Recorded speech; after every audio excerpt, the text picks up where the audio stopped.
Bisa belajar firman Tuhan? Puji Tuhan. Ya. Kita mau belajar sekarang. Kalau saudara mendengar kata Kristen, ya, itu muncul apa di benak kita?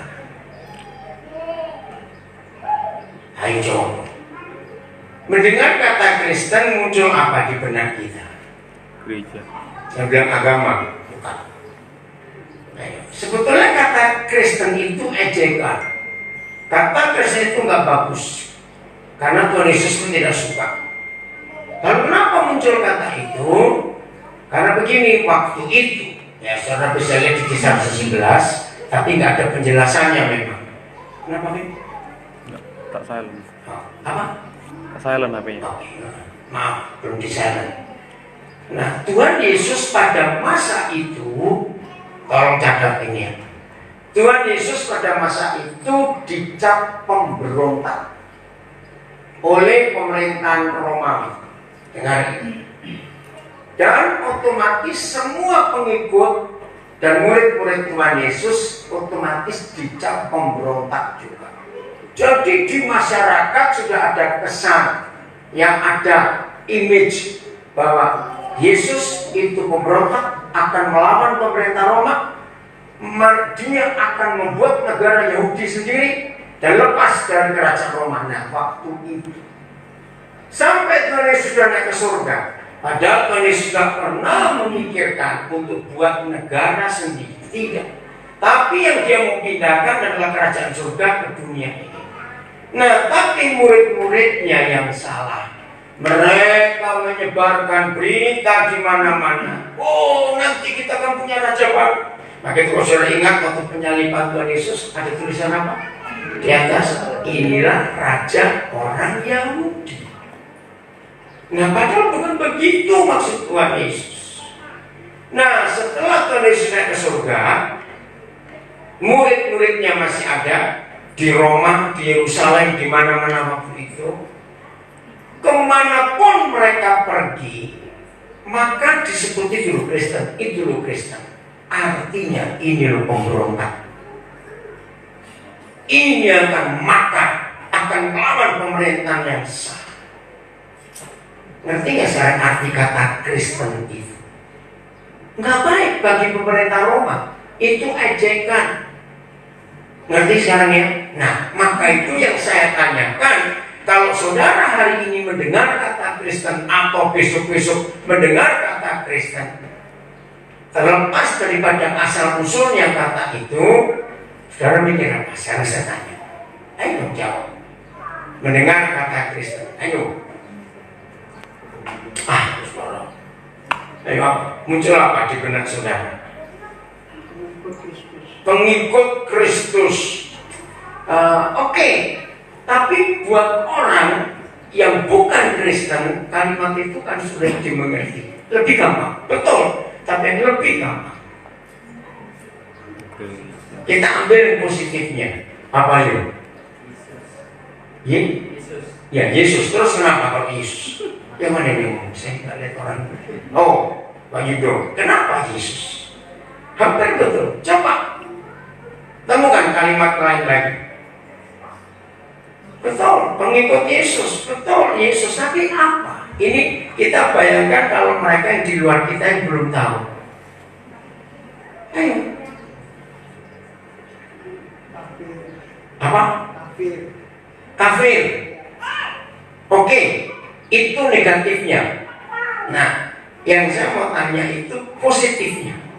Betul, kafir buat mereka itu ini jahat, pemberontak, nggak enak betul mendengar kata Kristen. Tapi kita lihat positifnya sekarang ini. Betul tadi pengikut Yesus. Betul Yesus, tapi bentuknya seperti apa? Harusnya bagaimana kita ini? Menyembuhkan. Nah, ini betul. Seperti Kristus. Dalam istilah teologi, kata Kristen itu disebut Kristus kecil. Itu dalam istilah teologinya. Kristus kecil. Kenapa disebut Kristus kecil? Karena kita ini miniatur, tahu kata miniatur ya? Nah, ingat tahun 70-an awal, Ibu Tin Soeharto punya ide membangun miniatur Indonesia. Ayo, namanya apa ya?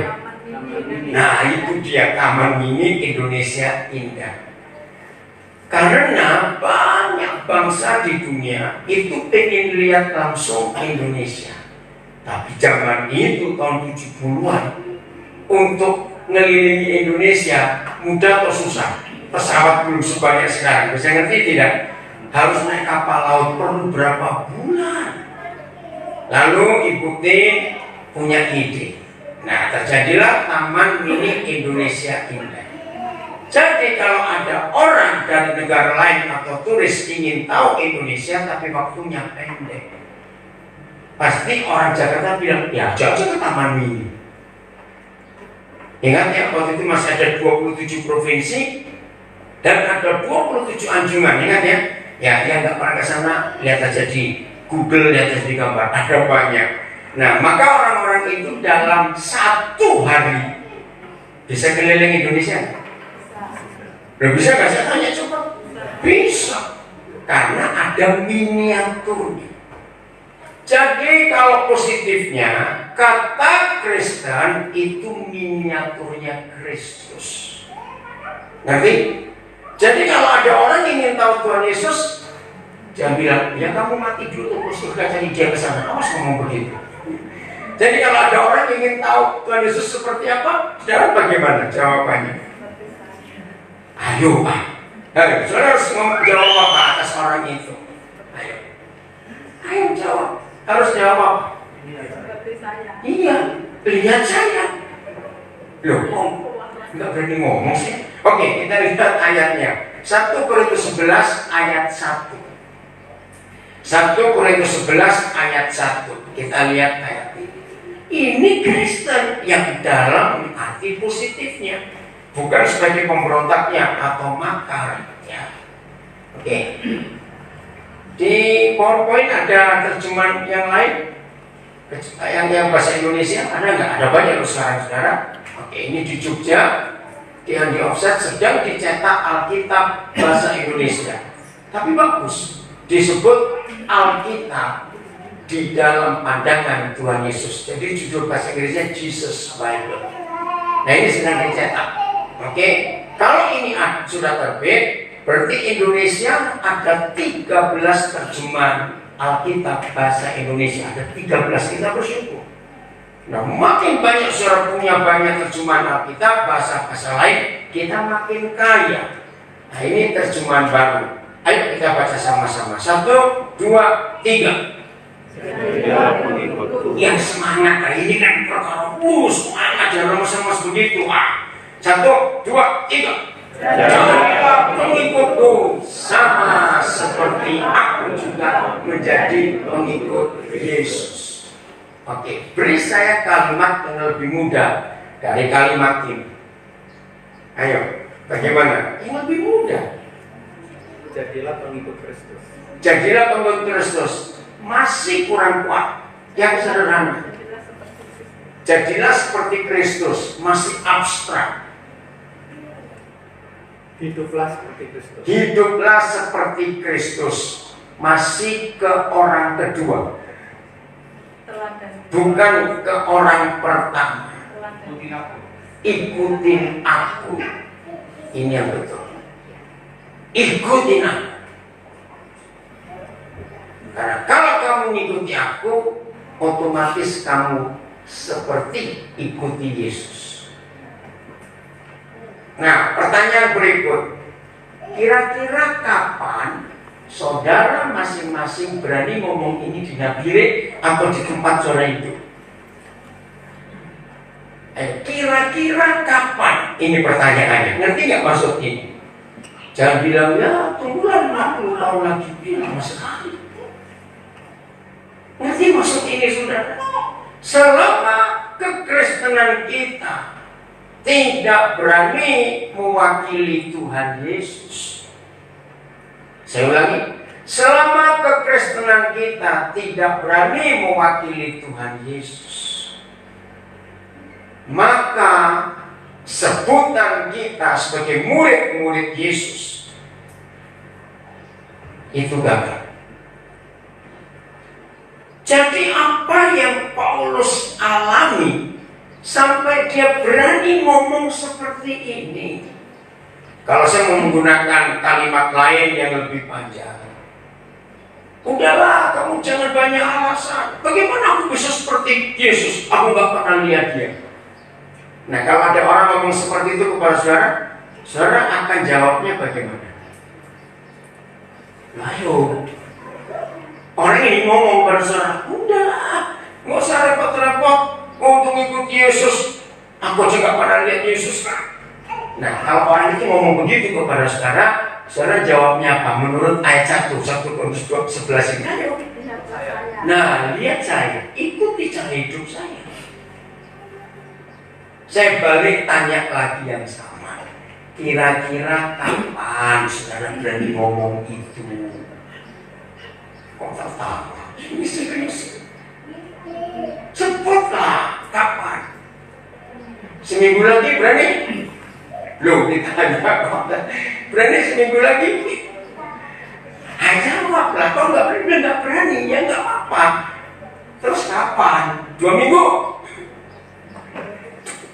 Ini gimana sih orang lain yang nggak jawab? Jadi saya tawari seminggu, jangan tertawa. 2 minggu? Nah, harusnya sekarang jawabannya. Nah, bagaimana kata Kristen yang positif itu bisa terjadi di hidup kita dan orang lain melihat? Artinya, ini penting sekali. Oke. Mau lanjut atau pulang? Loh, saya tanya. Mau lanjut atau pulang?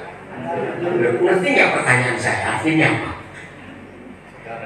Apa pertanyaan? Arti pertanyaan ini apa? Mau lanjut atau mau pulang? Lanjut. Ya kenapa? Artinya apa saya tanya begini? Supaya mantap jelas. Supaya mantap jelas. Aku bakal terima kasih. Artinya kita mau belajar benar.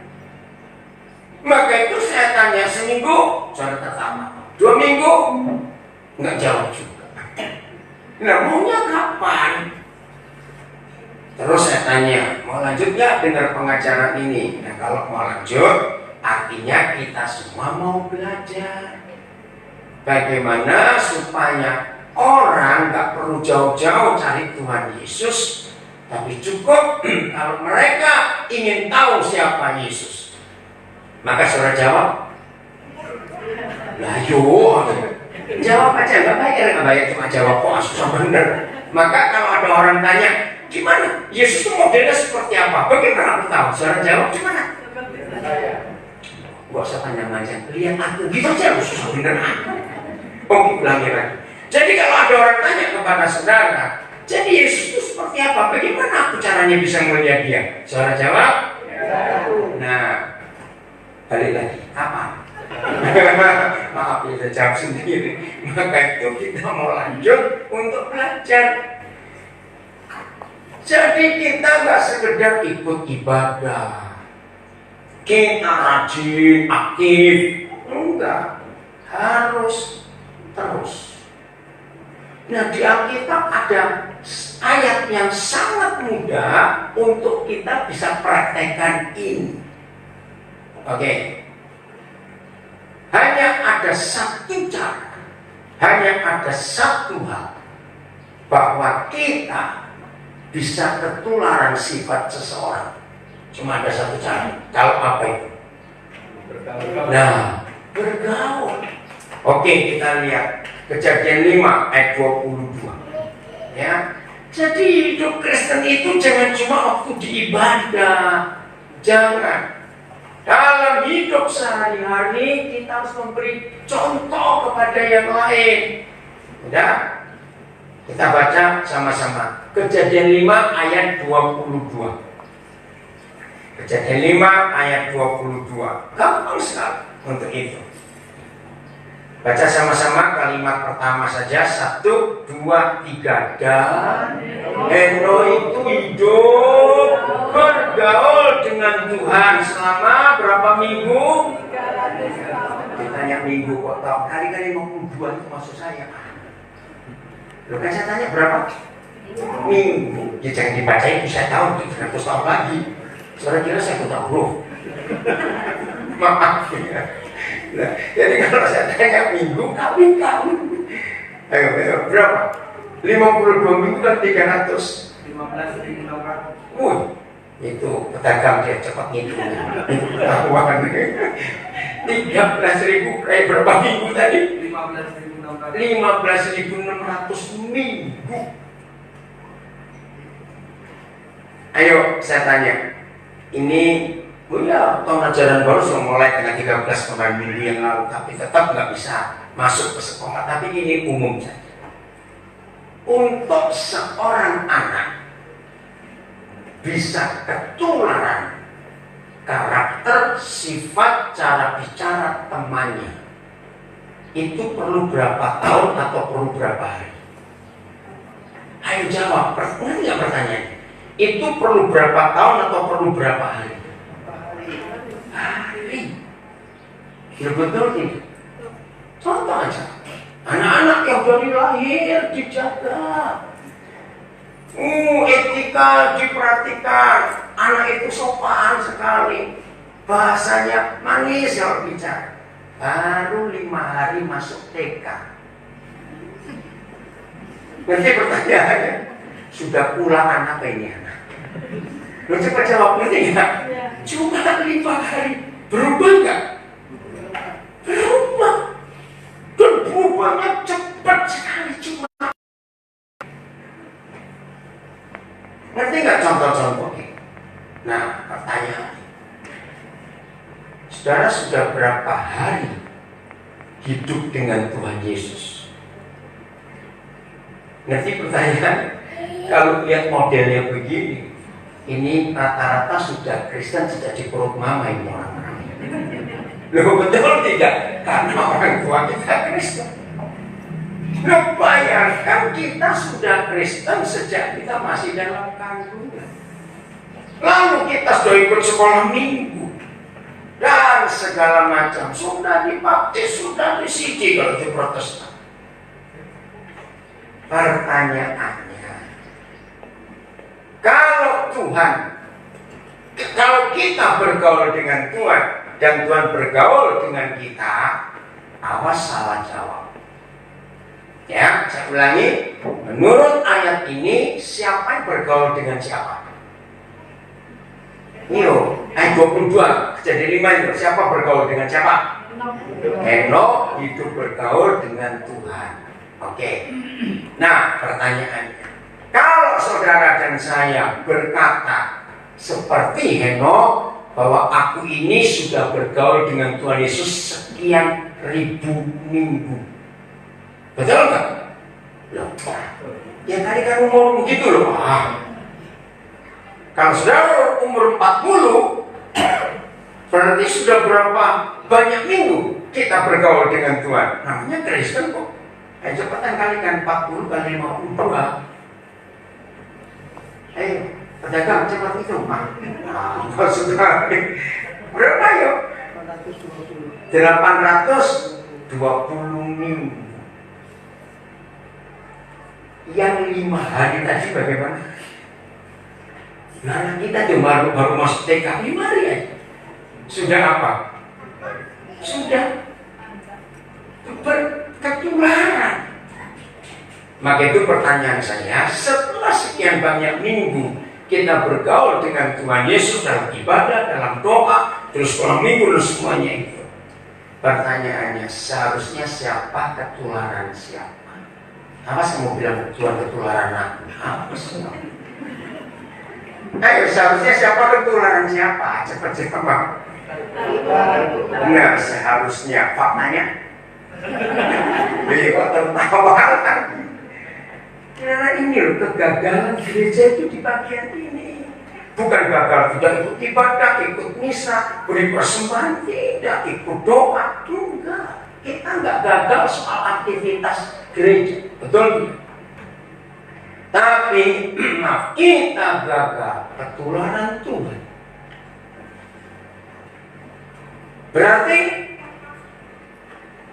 kalau sampai sudah sekian banyak minggu kita beribadah, kita berdoa, kita dengar firman, kita baca Alkitab, kita ikut doa di acara-acara gereja. Terus kita nggak pernah belum ketularan sedikit pun sifat Tuhan. Berarti kita ngapain? Cuma beragama, tapi tidak berjumpa dengan Tuhan. Maka itu tadi saudara setuju dengan apa yang saya katakan. Anak kita yang kita jaga baik-baik dari lahir, ya ampun, 5 hari masuk sekolah, kita kaget. Kamu belajar di mana omongan seperti itu? Betul nggak? Cepat sekali. Oke, saya mau katakan ini jangan tertuduh ya. Jangan nanti pulang dengan gelisah, terus muka cemberut, jangan. Justru kalau kita kelihatan belum ke arah situ, harus berubah. Jangan kecewa dulu, kok begini ya, Tuhan aku kok jelek. Jangan. Ayo pacu diri kita, dorong semangat kita, aku harus berubah. Pertanyaannya begini, ya supaya kita tahu, sebutkan 3 saja karakter Tuhan Yesus, 3 saja, atau karakter Papa kita. Nggak tahu juga 3, terlalu betul bangunnya. 3 aja. Apa? 1, coba. Taat. Oke. Satu 2. Taat. Lalu tanyakan, lah kamu? Itu maksudnya kok kan sudah yang jawab. Sebutkan 3 karakter taat. Maka itu tanya, lah saya. Cuma ada 1 di antara 2 kok. Jawabannya apa? Sudah apa belum? Ya atau tidak? Masa susah jawab begitu? Nah yang paling konyol kok jawabnya nggak tahu. Wah ini terlalu besar kamu bilang nggak tahu. Oke, jadi dalam hati jawabnya. Taat sudah sebut. Oke. Hanya aku bagaimana? Nomor 2 apa? Ayo, aku kok jadi nggak perlu jawab. Ayo yang kedua apa? Udah apa? Memberi betul. Murati memberi sama. Lah lu ngerti enggak? Oke, yang ketiga. Itu coba sama banyak. Yang ketiga apa? Karakter Tuhan Yesus, karakter Bapa kita di surga. Mengampuni. Sama pertanyaannya. Lah kamu? Ya aku mengampuni, tapi apa lagi? Selama saudara mendengar firman masih pakai tapi, anak muda dengarkan. Awas ya, yang masih kecil-kecil pacaran saya goreng kamu. Terus serius ini, saya marah kepada anak-anak masih kecil pacaran. Betulin celana saya belum beres. Nanti kalimat mau pacaran saya goreng kamu. Begitu orang tua kasihnya pada anak-anak. Setuju gak saya ngomong ini? Pasang kancing aja mesin ini. Ngertinya ilustrasi ini. Kamu bilang pacaran awas kamu. Nah tapi saya tanyakan gini ya. Semua kita kan pernah pacaran dulu toh. Kalau saya nggak pernah pacaran, aneh itu bukan orang. Oke. Nah waktu kita masih muda, masih remaja dulu pacaran. Kita disuruhnya misalnya Pak Agus ya, keren, baru tahu nih ternyata 2 orang doktrinnya beda, wah itu besar itu sebenarnya. Oke, nah waktu anak remaja, anak muda pacaran, tapi katanya jangan sampai kamu kepala 1 pacaran, kepala 1 baru 16, 17, awas. Mulai mikir itu 20-an ke atas, awas ya dengerin. Ini tua benar sama belum tua. Maka itu kalau saudara punya konsep masih ingin pacaran, ingin menikah, masih muda, ini loh hasilnya. Tidak sedikit orang sudah menikah, sudah punya anak disebut papa mama. Tapi faktanya papa mamanya bisa lebih lucu dari anak-anak. Loh ada enggak? Nah itu dia. Kenapa papa-papanya bisa lebih lucu dari anak-anak ini? Dia masih kecil-kecil kawin. Lihat atau tidak? Maka itu awas kamu. Jadi kalau masuk ke kelas 1 pacaran diapain tadi? Boleh, jangan lupa itu. Dengar yang sebenarnya kan begini. Waktu kita jatuh cinta, ya masih remaja ya, masih muda. Lebih nurut mamanya atau lebih nurut pacarnya? Ayo ngaku. Lebih nurut siapa sekarang? Nah, kenapa? Tadi kan saudara menjawab apa karakter Tuhan kita yang pertama apa tadi? Nurut. Nah, mengapa anak-anak yang sedang pacaran bisa nurut pacarnya? Karena cinta. Dan itu nggak salah, itu wajar. Betul? Maka itu kalau saudara sudah sekian ratus ribu minggu bergaul dengan Tuhan, satu aja karakternya belum nular ke kita untuk taat, berarti kita sedang tidak cinta Dia. Maka itu ingat almarhum Gombloh, dia orang Surabaya, saya tahu rumahnya di daerah Pasar Tembok sana. Ingat dia nyanyi berapa puluh tahun yang lalu, kalau orang sedang jatuh cinta, tai kucing di bidang coklat. Dan itu betul itu kata Gombloh, karena sudah mabuk. Nah, saudara, maka itu kalau kita belum bisa taat kepada Tuhan sampai hari ini, itu karena kita Tidak bergaul. bukan, nggak cinta Dia. Maka itu kita nggak nurut. Buktinya kalau anak-anak muda jatuh cinta, apa saja dilakukan. Ini lagi hujan, badai, petir, datang dong kamu, berangkat nggak? Nah itu namanya kokon. Sudah begitu minggu depan diputus, mati lu. Betul, berapa banyak orang jatuh cinta itu sampai goblok, belum tahu nggak? Minta motornya dikasih, minta apa dikasih, dapat cuma diputus. Ada nggak seperti itu? Nah itu namanya apa?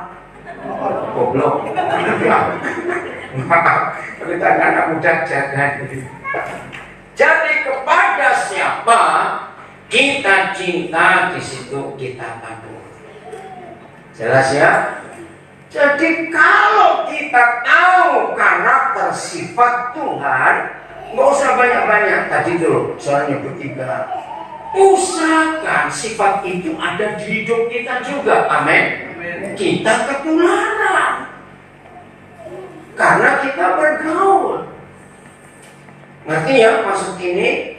Nah, Mazmur 25 ayat 14 ini luar biasa.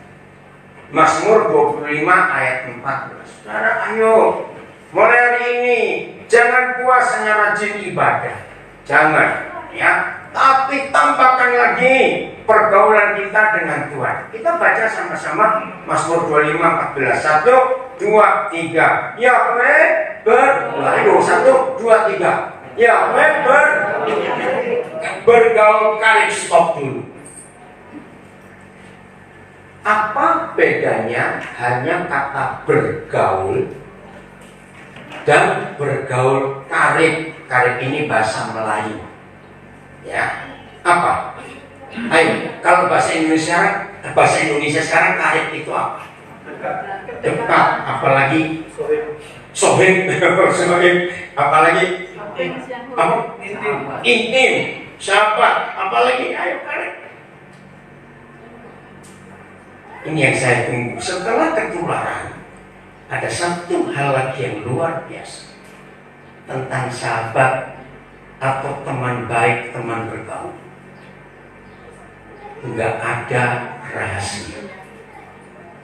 Betul? Maka itu yang pernah muda. Sekarang di sini nggak ada yang langsung tua, yang menakutkan nanti itu.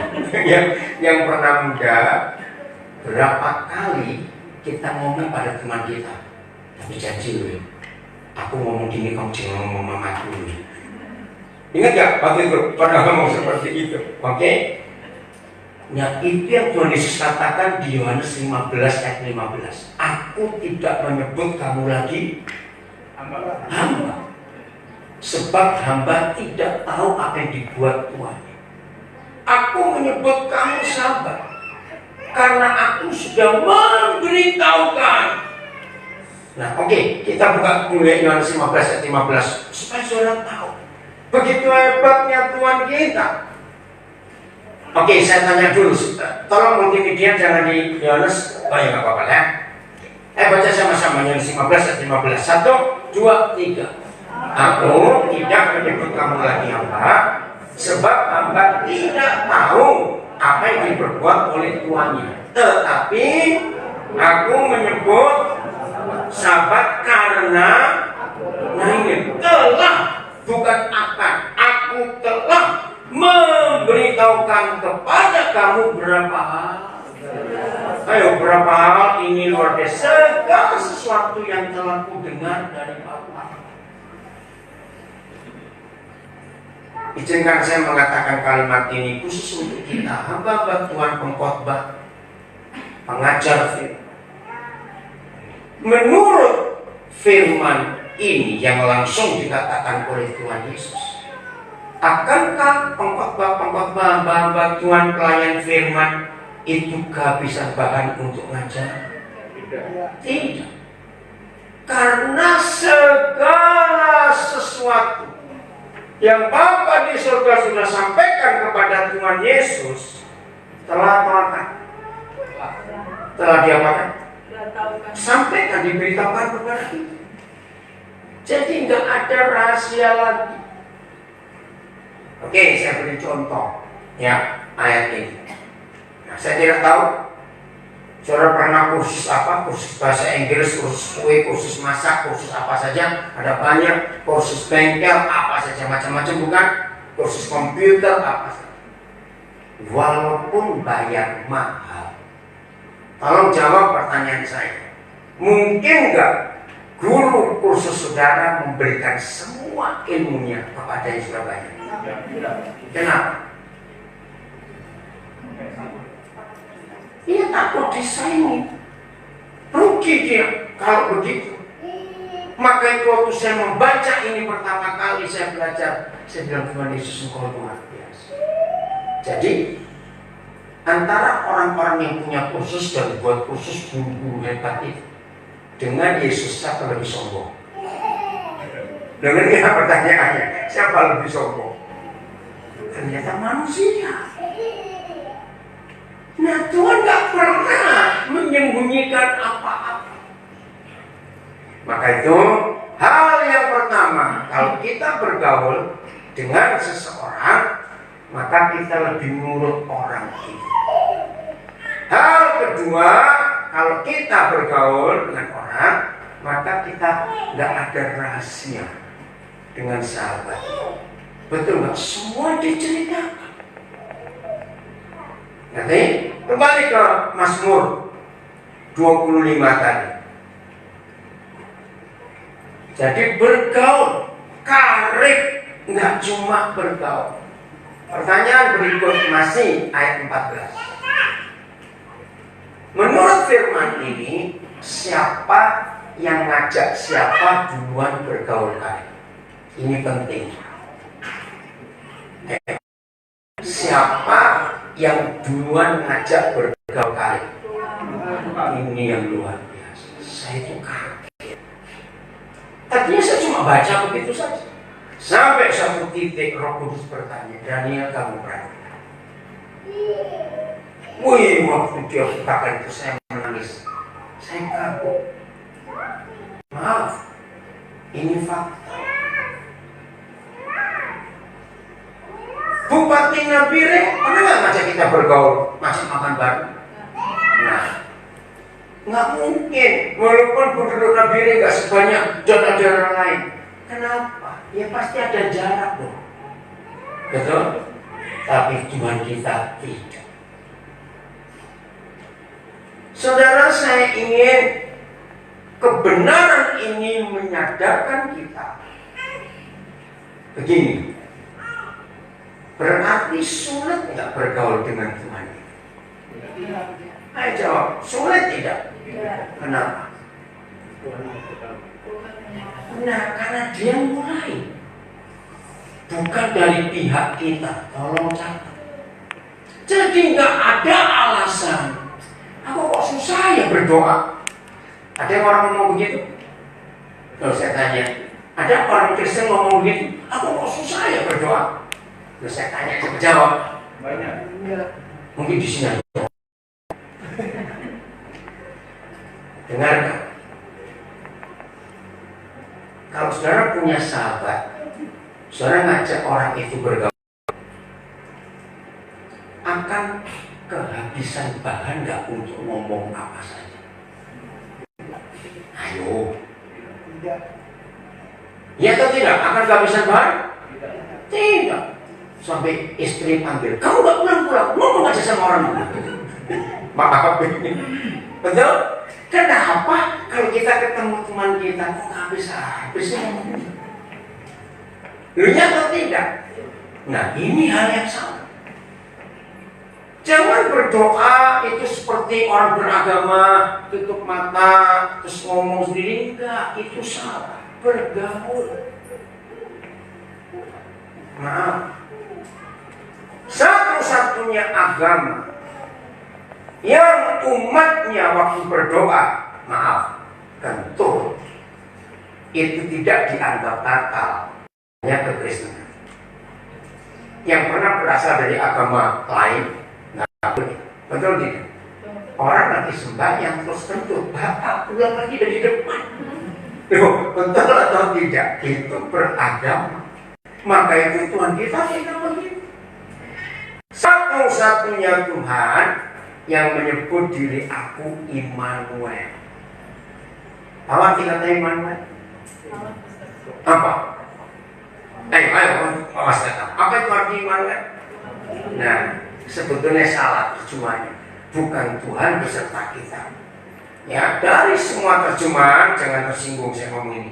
Saya menemukan dalam Alkitab bahasa Jawa. Saya nggak tahu bahasa Toraja, saya nggak tahu bahasa-bahasa yang lain, tapi bahasa Jawa itu bukan beserta. Disebut Gusti nunggil kelayan kita. Itu terjemahan yang lama. Tuhan, Gusti nunggil itu bersatu. Dari kata nunggil jadi manunggal. Ingat zaman Pak Harto dulu, pemanunggalan abdi dan rakyat, nunggil kelayan dengan kita. Jadi artinya Immanuel itu bukan beserta, bukan bersama, tapi menyatu. Itu terjemahan bahasa Jawa. Nah, saya suka. Jadi satu-satunya Tuhan yang menyebut diri mau menyatu dengan manusia, itu hanya Yesus Tuhan kita. Enggak ada Tuhan lain di dunia.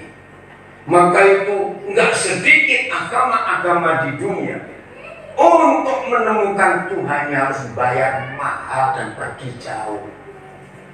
Nanti maksud saya yang nanti nggak apa-apa, makan papeda. Nah, saudara, tapi Tuhan kita tidak. Maka itu maaf ya. Ini harus kita punya pengertian. Pergaulan kita dengan Tuhan yang seakrab itu. Maaf. Jadi waktu kita bertahta sekian menit di kamar kecil itu, tahu kata bertahta? Bisa tanya. Tahu bertahta di kamar kecil itu? Apa? Nongkrong. BAB susah bener. Maaf ya saya tanya. Mungkin ini bagi orang beragama nggak sopan itu ngomong. Silakan. Saya percaya itu Tuhan kita. Maaf. Jadi waktu kita sedang bertahta sekian menit, yang namanya Immanuel, apa dia begini? Aduh Daniel, sorry aku keluar dulu. Lu cepat jawab. Terus ngapain kan? Oh tidak. Ayo kalau tidak terus dia ngapain? Ayo jawablah. Lu kok ragu-ragu jawabnya ayo. Tetap. Karena dia ada di dalam kita. Ini luar biasa. Ngerti? Sampai sedemikian rupa yang namanya Immanuel itu. Saya balik lagi pertanyaan. yang sudah seperti itu, kita berkata, aku kok susah ya berdoa. Berarti ada yang salah dalam hidup saudara. Bagaimana mau susah? Dinikut terus. Tahun 70-an ada buku yang terkenal, 3 seri, saya nggak tahu Pak Agus Sujono pernah tahu.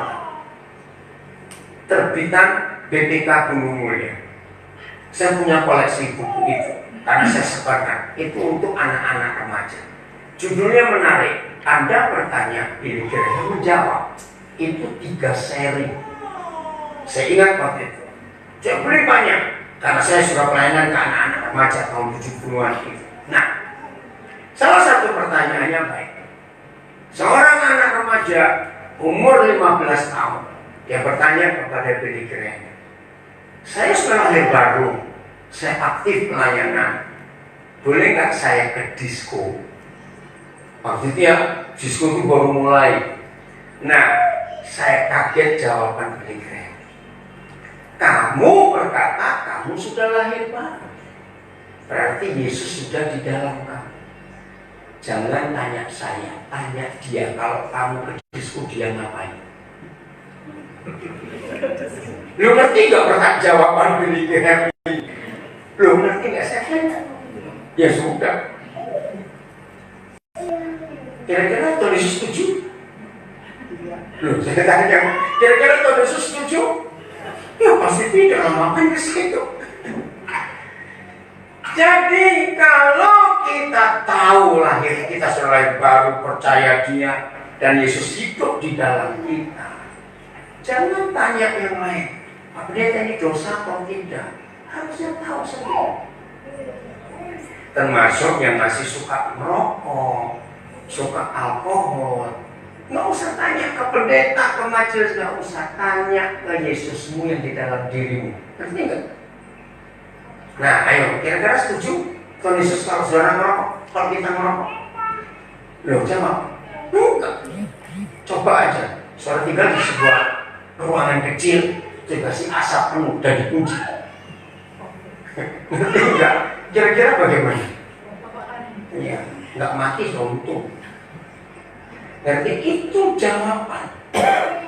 Maka itu kalau Tuhan yang mengajak kita bergaul, kita harus tahu apa yang Dia suka dan apa yang Dia nggak suka. Amin. Nggak usah tanya ke siapa-siapa, nggak perlu. Yang masih terikat alkohol dan sebagainya sama. Kalau kita mengaku kita ini murid Yesus, ya kita harus sadar. Bagaimana pola hidup kita? Nah, apa hasilnya? Kalau Bapa di surga sudah ngajak kita bergaul karib. Lihat kalimat berikut. Kita baca sama-sama. Dari depan 1, 2, 3. Yahweh bergaul karib dengan orang yang takut akan Dia. Apa arti kata takut akan Dia, adik-adik, anak-anak? Dengar. Takut akan Tuhan itu artinya takut berbuat dosa. Titik. Itu saja kita takut akan Tuhan. Oke? Dan ini keren. 1, 2, 3 dan perjanjiannya diapakan? Diberitahukan Tuhan kepada orang itu. Sama nggak dengan Yohanes 15 ayat 15 tadi? Maka itu saya ngomong lagi kepada rekan-rekan pelayan Tuhan dan hamba Tuhan pelayan firman. Kalau perjanjiannya diberitahukan kepada kita yang bisa bergaul karib dengan Tuhan, sama pertanyaannya. Nggak mungkin kita kekurangan bahan untuk ngajar. Firman ini luar biasa. Dia yang memberitahukan kepada kita. Jelas ya? Jadi nggak ada alasan aku kok susah berdoa. Tapi awas kamu kalau ngomongin orang pintar sampai pulsamu habis. Ada nggak orang seperti ini? Ngomongin orang saja. Awas. Tapi kenapa kita susah agak ngomongin tentang Tuhan? Karena kita tidak bergaul dengan Tuhan. Ini kesalahan kita yang mengerikan sekali. Jadi lagi sekali, apa Kristen? Ayo sebelum lupa. Ayo, apa itu Kristen? Ya, kalau ada orang tanya, Yesus seperti apa ya? Kayak apa yang modelnya? Maka saya jawab, lihat aku. Kapan? Puji Tuhan. Luar biasa terjadi seperti iman saudara. Amin. Sekarang harus. Nanti kalau kita keluar, awas ada orang beludak terus bilang matamu. Berarti kita belum. Maka itu ayo hari ini karakter Tuhan Yesus harus menular di hidup kita. Amin. Ini yang penting sekali. Kalimat berikut 2 Timotius 3 ayat 10. 2 Timotius 3 ayat yang ke-10. Ayo kita lihat.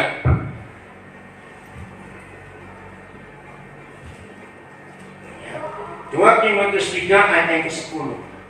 Nah, perhatikan ya, kita itu ada berapa hal yang Tuhan ingin kita dikenal oleh orang.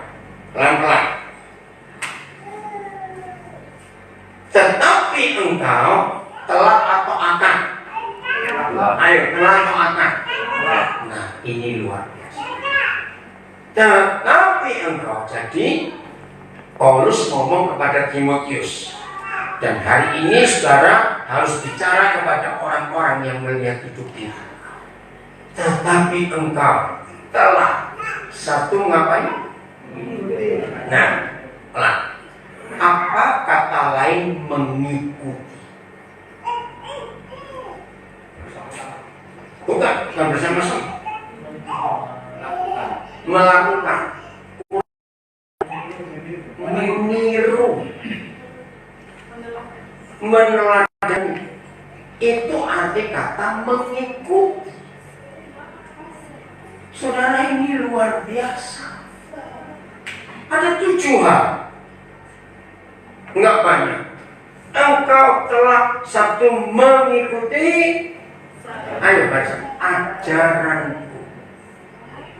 Ada yang dimaksud oleh Paulus. Paulus mengikuti ajarannya siapa? Nah, ini yang hebat. Maka itu disebut Kristen, menyebut Kristen. Saudara dan saya harus berani ngomong kepada orang-orang yang ada di sekitar kita.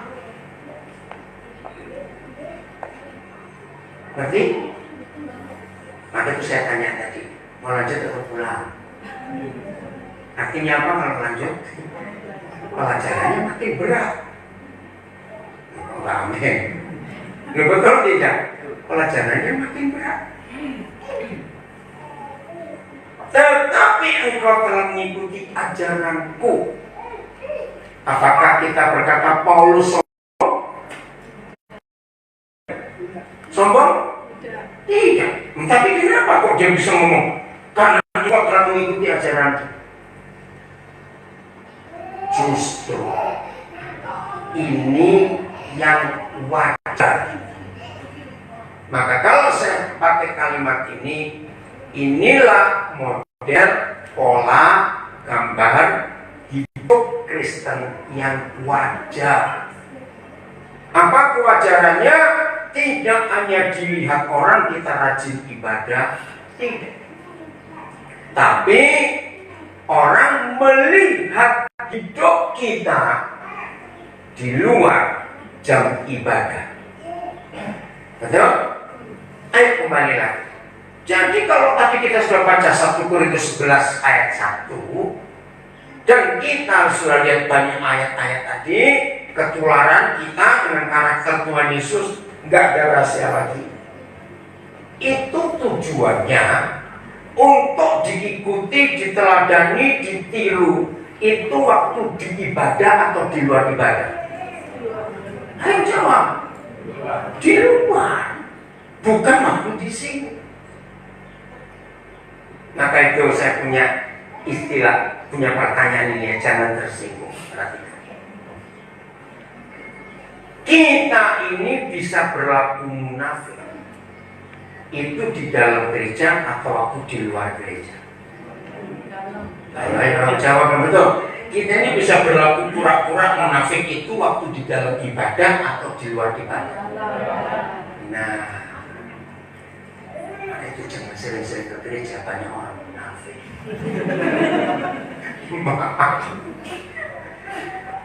Jadi kalau Tuhan minta ikuti teladanku, ikuti pengajaranku, itu di luar ibadah. Ini konsep yang luar biasa dalam hidup kita. Ngerti enggak nih? Sebentar, itu seperti ada mobil kesulitan lewat bisa. Betul? Jadi jangan saudara bangga kalau orang menilainya. Ada yang tengah mobilnya, siapa itu tolong dilihat dulu. Jadi kalau saudara dan saya ingin dikenal sebagai murid Yesus, harus dilihat waktu luar ibadah, bukan waktu dalam ibadah. Bukan. Ngerti ya konsep ini? Nah, kedua, engkau telah apa? Mengikuti. Ayo baca. Engkau telah mengikuti cara hidup. Jadilah berkat. Apa saja yang diajarkan Tuhan Yesus, maka saudara dan saya harus ngomong ke orang lain. Ikuti pengajaran, ikuti cara hidup, ikuti. Yang ketiga, ikuti pendirianku, prinsip-prinsip dalam hidup. Dan ayo semua yang kita mulai waktu kita masih di rumah, bagaimana anak-anak kita melihat kita. Amin. Itu kerinduan Tuhan. Yang berikut mengikuti apanya? Imanku. Ikuti. Yang berikut mengikuti kesabaranku. Lalu yang keenam mengikuti kasihku. Dan yang ketujuh ketekunanku. Artinya kesetiaan. Saudara, semua ini harus dilihat oleh orang-orang yang ada di sekitar kita. Katakan amin. Ini sungguh luar biasa, saudara. Nah, saya balik lagi. Kapan ini bisa terjadi di hidup kita? Kalau kita bergaul dengan Tuhan. Dengan kita hidup bergaul, maka pasti kita akan ketularan. Nah, bergaul itu bukan beribadah terus. Dari pagi doa, enggak keluar kamar. Ya, enggak tahu dia doa atau tidak dalam kamar. Maaf. Yang penting justru di luar, bagaimana sikap kita dilihat banyak orang itu. Nah, jadi inilah kegagalan kekristenan kita selama ini. Karena kita tidak mau, tidak bisa, belum berani meneladani Yesus. Hari ini kita harus mengambil keputusan. Amin. Hari ini kita harus ambil keputusan itu. Bagaimana Tuhan nyata lewat hidup kita. Ayat yang terakhir. Mari kita mulai hari ini sungguh-sungguh. Filipi 3 ayat yang ke-10. Filipi 3 ayat yang ke-10. Ini ayat yang terakhir.